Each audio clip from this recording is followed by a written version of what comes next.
Neekiya Bazaar Nirmala Gajendran. இன்றைக்கு நாம் பார்க்கும் ரெசிபி தோல் நீக்கிய பாசிப்பயிறு கடையல். மண் சட்டியில் தண்ணி வச்சுருக்கேன். பாசி பயிறு அதை வாசனை வர வரைக்கும் ஃப்ரை பண்ணி அதை உடைச்சோம்னா தோல் வந்துடும். அந்த பருப்பு தான் இது. மிக்சியில் விப்பரில் விட்டு விட்டு பீட் பண்ணால் நமக்கு யூனிஃபார்மாக உடையும். இதை போட்டுடலாம்.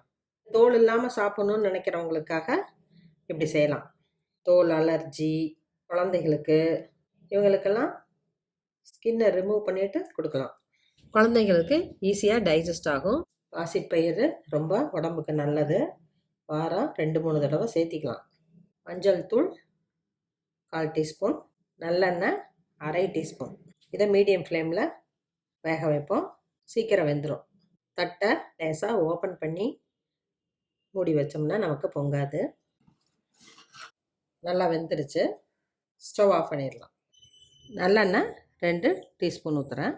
1/4 டீஸ்பூன் கொத்தமல்லி, 1/4 டீஸ்பூன் சீரகம் லேசாக பொரியுது.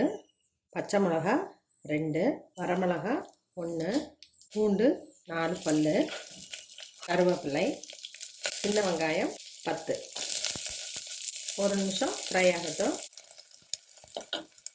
தக்காளி 1/2 பழம், சின்னதாக இருந்தால் 1 போட்டுக்கலாம். இதுவும் ஒரு நிமிஷம் ஃப்ரை ஆகட்டும். ஃப்ரை ஆயிடுச்சு. தண்ணி அதிகமாக இருந்தால் கொஞ்சம் எடுத்து ரசத்துக்கு வச்சுக்கிட்டு அளவான தண்ணி தான் ஊற்றணும். இதில் ஊற்றிடலாம்.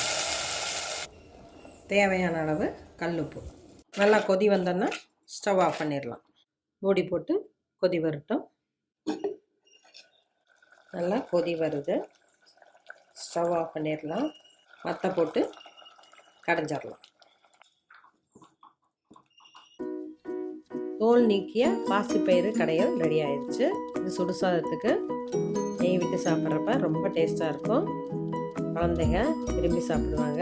சப்பாத்திக்கு ரொம்ப நல்லாயிருக்கும். செஞ்சு பாருங்கள், சாப்பிட்டு பாருங்கள். பிடிச்சிருந்தா சப்ஸ்கிரைப் பண்ணுங்கள், ஷேர் பண்ணுங்கள். தேங்க்யூ.